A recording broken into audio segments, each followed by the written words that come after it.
Students, class 7th, book name Vasant, part 2, chapter number 15, chapter name Neelkanth, page number 108। So start करेंगे इस नए chapter को। नीलकंठ एक अजीब अच्छा सा टाइटल है। स्टार्ट करेंगे। उस दिन एक अतिथि को स्टेशन पहुंचाकर मैं लौट रही थी कि चिड़ुओं और खरगोशों की दुकान का ध्यान आ गया और मैंने ड्राइवर को उसी ओर चलने का आदेश दिया। बड़े मियाँ चिड़िया वाले की दुकान के निकट पहुंचते ही उन्होंने सड़क पर आकर ड्राइवर को रुकने का संकेत दिया। मेरे कोई प्रश्न करने के पहले ही उन्होंने कहना आरंभ किया, सलाम गुरुजी, पिछली बार आने पर आपने मोर के बच्चों के लिए पूछा था। शंकरगढ़ से एक चिड़ी मार 2 मोर के बच्चे पकड़ लाया है। एक मोर है, एक मोरनी, आप पाल लें। मोर के पंजों से दवा बनती है, सो ऐसे ही लोग खरीदने आए थे। आखिर मेरे सीने में भी तो इंसान का दिल है, मारने के लिए ऐसी मासूम चिड़ियों को कैसे दूं? टालने के लिए मैंने कह दिया, गुरुजी ने मंगवाए हैं। वैसे यह कमबख्त रोजगार ही खराब है, बस पकड़ो पकड़ो, मारो मारो। बड़े मियाँ के भाषण की तूफान मेल के लिए कोई निश्चित स्टेशन नहीं है। सुनने वाला थक कर जहां रोक दे वह स्टेशन मान लिया जाता है। इस तथ्य से परिचित होने के कारण ही मैंने बीच में उन्हें रोककर पूछा, मोर के बच्चे हैं कहाँ? बड़े मियाँ के हाथ के संकेत का अनुसरण करते मेरी दृष्टि एक तार के छोटे से पिंजड़े तक पहुंची जिसमें तीतरों के समान 2 बच्चे बैठे थे। पिंजड़ा इतना संकीर्ण था कि वे पक्षी सावक जाली के गोल फ्रेम में किसी जड़े चित्र जैसे लग रहे थे।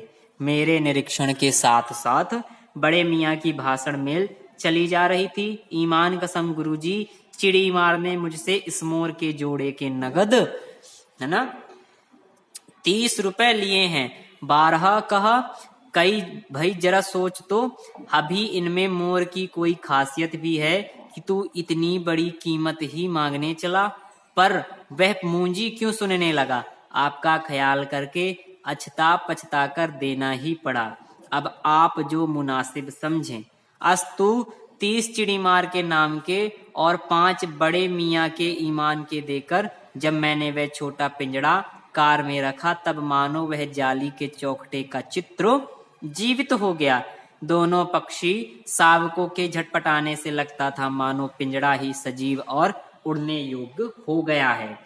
घर पहुंचने पर सब कहने लगे, तीतर है, मोर कहकर ठग लिया है। कदाचित अनेक बार ठग जाने के कारण ही ठगे जाने की बात मेरे चिढ़ जाने की दुर्बलता बन गई है। अप्रसन्न होकर मैंने कहा, मोर के क्या सुरखाब के पर लगे हैं, है तो पक्षी ही। चिढ़ा दिया जाने के कारण ही संभवतः उन दोनों पक्षियों के प्रति मेरे व्यवहार और यत्न में कुछ विशेषता आ गई। ठीक है। फिर पहले अपने पढ़ने लिखने के कमरे में उनका पिंजड़ा रखकर उसका दरवाजा खोला। फिर 2 कटोरी में सत्तू की छोटी छोटी गोलियां और पानी रखा। वे दोनों चूहेदानी जैसे पिंजड़े से निकल करके कमरों में मानो खो गए। कभी मेज के नीचे घुस गए, कभी अलमारी के पीछे। अंत में इस लुका छुपी से थककर उन्होंने मेरी रद्दी कागजों की टोकरी को अपने नए बसेरे का गौरव प्रदान किया।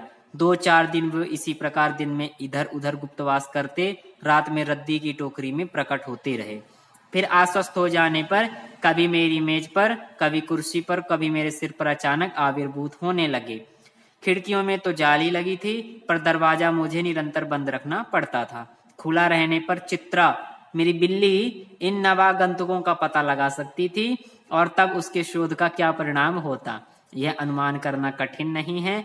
वैसे वह चूहों पर भी आक्रमण नहीं करती, परंतु यहाँ तो 2 सर्वथा अपरिचित पक्षियों की अनधिकार चेष्टा का प्रश्न था।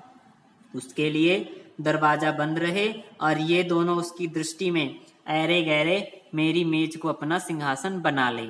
यह स्थिति चित्रा जैसी अभिमानिनी मारजारी के लिए असह्य ही कही जाएगी। ठीक है। नेक्स्ट पेज पे चलेंगे।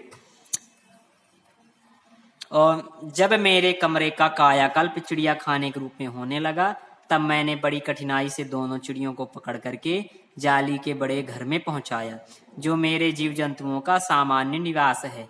दोनों नवागंतुकों ने पहले से रहने वालों में से वैसा ही कुतूहल जगाया जैसा नववधु के आगमन पर परिवार में स्वाभाविक है। लक्का कबूतर नाचना छोड़ करके दौड़ पड़े और उनके चारों ओर घूम घूम कर गुटरगु की रागनी अलापने लगे। बड़े खरगोश सभ्य सभासदों के समान क्रम से बैठकर गंभीर भाव से उनका निरीक्षण करने लगे। ऊन की गेंद जैसे छोटे खरगोश उनके चारों ओर उछल कूद मचाने लगे। तोते मानो भली भांति देखने के लिए एक आंख बंद करके उनका परीक्षण करने लगे। उस दिन मेरे चिड़ियाघर में मानो भूचाल आ गया। धीरे धीरे दोनों मोर के बच्चे बढ़ने लगे।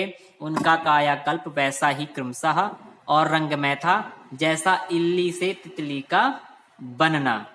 मोर के सिर की कलगी और सघन ऊंची तथा चमकीली हो गई।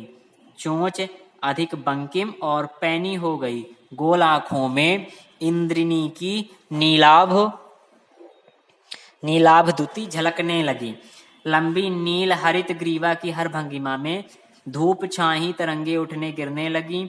दक्षिण वाम दोनों पंखों में सलेटी और सफेद आलेखन स्पष्ट होने लगे। पूंछ लंबी हुई और उसके पंखों पर चंद्रिकाओं के इंद्रधनुषी रंग उद्दीप्त हो उठे। रंग रहित पैरों को गरवाली गति ने एक नई गरिमा से रंजित कर दिया।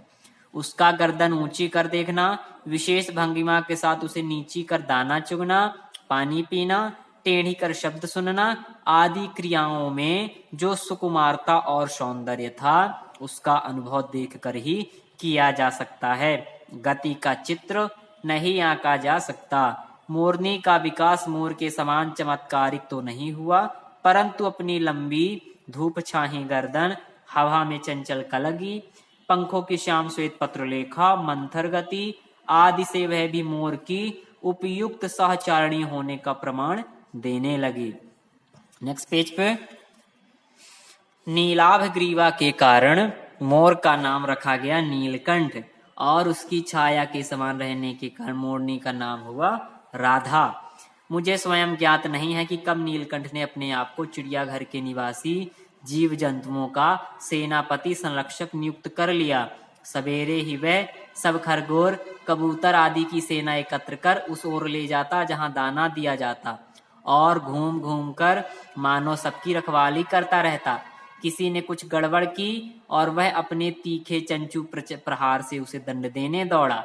खरगोश के छोटे बच्चों को वह चोंच से उनके कान पकड़ करके ऊपर उठा लेता था। जब तक वे आर्त क्रंदन ना करने लगते उन्हें अधर में लटकाए रखता।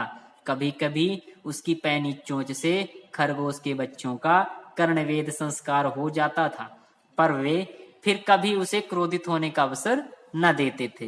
दंड विधान के समान ही उन जीव जंतुओं के प्रति उसका प्रेम भी असाधारण था।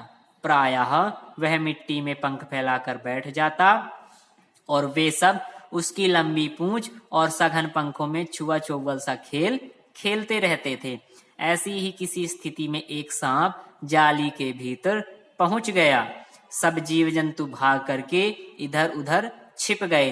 केवल एक शिशु खरगोश सांप की पकड़ में आ गया। ठीक है, बाकी नेक्स्ट पार्ट पे पढ़ेंगे। Thank you students.